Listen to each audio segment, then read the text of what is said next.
झारखंड के लिए बीजेपी का मैनिफेस्टो जारी है। अमित शाह ने जारी किया है संकल्प पत्र। अमित शाह का मल्लिकार्जुन खड़गे पर हमला है और खड़गे ने माना कांग्रेस वादा पूरा करने में विफल, जनता कांग्रेस के वादों का मूल्यांकन करे। ये तमाम जो बयान है वो अमित शाह ने लगाए हैं और जिस तरीके से आज संकल्प पत्र जारी किया गया है उसमें तमाम वादों की पोटली भी इस वक्त दिखाई भी पड़ रही है और आप तस्वीरों में देख भी सकते हैं कि किस तरीके से न सिर्फ संकल्प पत्र जारी किया गया है बल्कि कांग्रेस पर भी निशाना साधा गया है।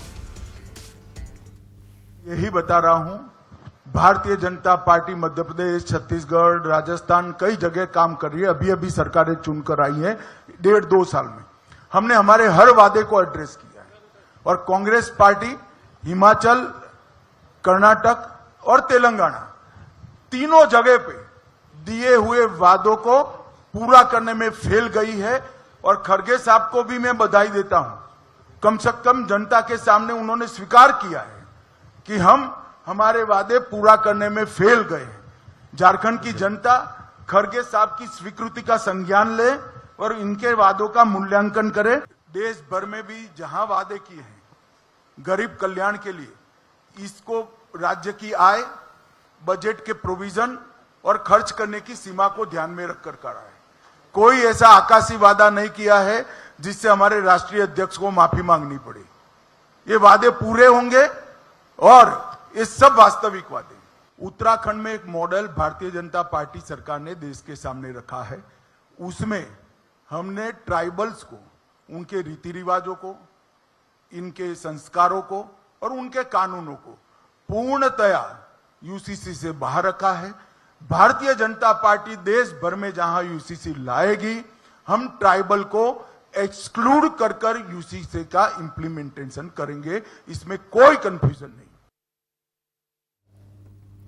तो आपने सुना इस वक्त अमित शाह को कि अमित शाह ने क्या बयान दिया है, लेकिन इसी पर पलटवार भी हुआ है। जेएमएम और कांग्रेस ने क्या कुछ कहा है, आइए सुनते हैं। ये गुजरात का एक ऐसा बड़ा जमात, उनके बराबर इस देश में कोई पैसा धन से नहीं कर सकता और उसी पैसे धन के बदौलत ये देश दुनिया में गरीब आदिवासियों के ऊपर, दलितों के ऊपर, अल्पसंख्यकों के ऊपर राज करना चाहता है। आज यहाँ आए हैं ये लोग कहते हैं कि यहाँ एनआरसी लागू करेंगे, यूसीसी लागू करेंगे। मैंने कहा यहाँ पर ना एनआरसी होगा ना यूसीसी होगा, यहाँ होगा तो सीएनटी होगा, एसपीटी एक्ट होगा, पैसा कानून होगा। गृह मंत्री क्या बोलते हैं उनको पता नहीं है। वो अगर गृह मंत्री के तौर पे बोल रहे हैं तो गलत बात है, अगर भारतीय जनता पार्टी के नेता के तौर पे बोल रहे हैं तो सही बात है। झूठ बोलने की आदत है। आप क्यों बोल रहे हैं कि यूसीसी में आदिवासियों को शामिल नहीं किया जाएगा? क्योंकि आपने आदिवासियों को यूसीसी में शामिल किया है, उसके लिए आप अपनी क्षमा मांग रहे हैं। चुनाव का वक्त है, आप इस तरह की बात करके बरगलाना चाहते हैं। आप कह रहे हैं कि घुसपैठ हो रही है, उसके लिए जिम्मेदार कौन है? अमित शाह हैं। अमित शाह को पहले इस्तीफा देना चाहिए, तब घुसपैठ की बात करनी चाहिए। तो इसी बड़ी खबर पर हमारे साथ संवाददाता अमिताभ ओझा जुड़ गए। आइए सीधे उनका रुख करते हैं। अमिताभ, आज संकल्प पत्र जारी हुआ है और उसके बाद से लगातार बयानबाजी भी सामने आ रही है। सवाल यह है कि जिस तरीके से बीजेपी की तरफ से वादों की पोटली खुली है, इसका इम्पैक्ट किस तरीके से चुनाव पर पड़ेगा? बिल्कुल, देखिए, अगर हम बीजेपी की बात करें और पूरे हम एनडीए की बात करें तो लगातार काफी हमलावर रही और जो चुनावों के घोषणा के साथ ही बीजेपी वहां पूरा आक्रामक मुद्रा में थी और लगातार उसके बड़े नेता, चाहे वहां के बीजेपी के प्रभारी कहें वो हेमंत बिश्व शर्मा जो वो हो या शिवराज सिंह चौहान, लगातार वहां कैंपेनिंग कर रहे हैं। और आज जो बीजेपी ने अपना संकल्प जारी किया है उसमें कई रेवड़ियां हैं और साथ में वो लोगों को ये भरोसा दिलाने की कोशिश कर रहे हैं कि जिन राज्यों में उनकी सरकार बनी और जहां जहां उन्होंने संकल्प घोषित किया है उसको 100% उन्होंने पूरा करने का काम किया है। देखिए, बीजेपी शुरुआत शुरुआत से ही इस चुनाव में घुसपैठिया एक बड़ा मुद्दा बना रही है, क्योंकि एक तरफ जहां हेमंत सोरेन के साथ और इंडिया गठबंधन के साथ आदिवासियों का रुझान था, जो लोकसभा चुनाव में भी साफ तौर पर दिखा था कि जहां जहां जो सुरक्षित सीट थे वहां बीजेपी को हार का सामना करना पड़ा, तो ऐसे सीटों को लेकर इस बार खास तैयार योजना बनाई गई थी और बीजेपी के साथ एक प्लस पॉइंट था कि चंपई सोरेन थे। लेकिन इसके बावजूद घुसपैठ एक बड़ा मुद्दा था, जिसको इस संकल्प पत्र में भी कहा गया है। इसके अलावा जो मैया योजना चल रही है झारखंड में, जिसके हेमंत सोरेन की सरकार ने काफी पॉपुलरिटी पाई है, खासकर आदिवासी बहुल इलाके में, वहां उन्होंने कहा भी है अपने वादों में कि हम 2,500 करेंगे, तो उसको लेके भी इन्होंने काट निकाला है कि हम महिलाओं को नगद राशि का भुगतान हर महीना कराएंगे। इसके अलावा जो त्योहारों पर सिलेंडर मुफ्त सिलेंडर देंगे, तो इन तरीके तमाम जो घोषणाएं हैं वो बीजेपी की तरफ से की गई है।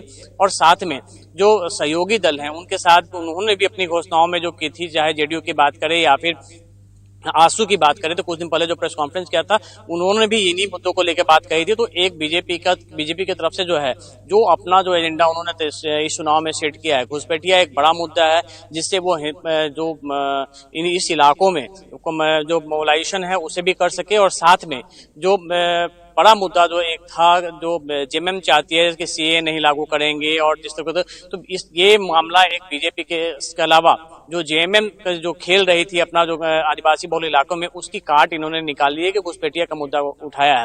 हालांकि आदिवासी बहुल इलाका जो घाटशिला है या फिर सरायकेला का जो इलाका पूरा पड़ता है, जहां पे चंपई सोरेन के आने से बीजेपी की स्थिति जरूर मजबूत हुई है। लेकिन दूसरी तरफ अगर हम बात करें तो हेमंत सोरेन और कल्पना सोरेन जिस तरीके से लगातार इन इलाकों में दौरा कर रहे हैं, और अमित शाह हो या फिर प्रधानमंत्री नरेंद्र मोदी, आज देखिए अमित शाह ने सिर्फ संकल्प पत्र नहीं जारी किया था, बल्कि 3 विधानसभा क्षेत्रों में उन्होंने आज सभाएं भी की हैं, और कल वहां पलामू में प्रधानमंत्री की भी सभा होनी है। तो लगातार जो है बड़े नेताओं का सभा भी वहां पे शुरू हो चुका है, और साथ में अमित शाह लगातार वहां पे जो कैंपेनिंग है, बताया जा रहा है कि प्रधानमंत्री कुल 6 जनसभाओं को संबोधित करेंगे अभी आने वाले दिनों में। कल उनकी 2 जनसभा है। इसके अलावा अमित शाह ने आज वहां पे 3 जनसभा को संबोधित किया था। बिल्कुल, तो देखिए एक तरफ बीजेपी ताबड़तोड़ हमला कर रही है, उधर जेएमएम की तरफ से भी लगातार हमला हो रहा है। तो सवाल ये भी उठता है कि जिस तरीके से उन्होंने अपने बयान में कहा कि मल्लिकार्जुन खड़गे खुद मान रहे हैं कि वो जो वादे कर रहे हैं वो पूरा नहीं कर पा रहे, ये जो बयान है उसको बोलना कहीं ना कहीं ये बड़ा इम्पैक्ट कर सकता है। क्या इसको देखा जाए झारखंड के चुनाव में, इसको किस तरीके से देखा जाएगा? और एक सवाल और, आपने जिससे कहा कि घुसपैठियों को लेकर के लगातार ये बात कही जा रही है, और इसी में जब बयान दे रहे थे तो यूसीसी को लेकर कहा गया कि यूसीसी आदिवासियों को इससे बाहर रखा जाएगा, तो ये किस तरीके से चुनाव में इम्पैक्ट डालेगा? देखिए, निश्चित तौर पे यूसीसी का एक मुद्दा हेमंत सोरेन ने उठाया था, और लगातार अपनी सभाओं में वो कह रहे थे कि यूसीसी में आदिवासियों को शामिल किया गया है, और इसके चलते उनकी जो संस्कृति है, जो आदिवासियों की अपनी जो अस्मिता है, उस पर खतरा हो सकता है, उसको बदलने की कोशिश हो रही है। तो ये एक मुद्दा बना रहे थे लगातार जेएमएम और इंडिया गठबंधन के नेता बता रहे थे। इस वजह से आज गृह मंत्री को सफाई देनी पड़ी थी कि उसे आदिवासियों को इस से बाहर किया जाएगा। इसके अलावा घुसपैठिया देखिए बड़ा मामला है, कई इलाका जो है बांग्लादेश से सटा हुआ है, और उन इलाकों में घुसपैठियों की समस्या एक बड़ी समस्या के रूप में उभर कर सामने आई है। और दुमका, साहेबगंज, पाकुड़, इस तरह के जो इलाके हैं वहां पर कई घटनाएं हुई हैं, जिसमें कि जो बांग्लादेशी मुस्लिमों का हाथ सामने आया था, और उसके बाद से ही वहां पे उन इलाकों में बीजेपी इसे एक बड़ा मुद्दा बनाया था, और ये कहा जा रहा है कि उन इलाकों में स्थिति जो है लगातार घुसपैठियों की बढ़ती जा रही है, और जिसके चलते वहां पर स्थानीय जो लोग रहने वाले, जो स्थानीय आदिवासी हैं, उनका जो अपना अस्तित्व उस पर खतरा हो गया। तो ये एक बड़ा मुद्दा था। और सबसे बड़ी बात तो है जिस तरीके से मल्लिकार्जुन खड़गे का जो बयान आया था, उसके बाद एक बड़ा मुद्दा बीजेपी के हाथ में लगा है, और साथ में संकल्प पत्र के हवाले से वो बार बार कहने की कोशिश कर रही है कि वो जो वादे करते हैं, जो वादा कर रहे हैं, उसी वो पूरा करने का काम करते हैं, और पिछले चुनाव में भी यही सामने आया। बिल्कुल अमिताभ, और देखिए चुनाव के दौरान तमाम मुद्दे सामने आ जाते हैं और इसी तरीके के वार और पलटवार दिखाई पड़ते हैं। बहुत बहुत शुक्रिया आपका, और बढ़ते हैं अब अगली खबर की तरफ।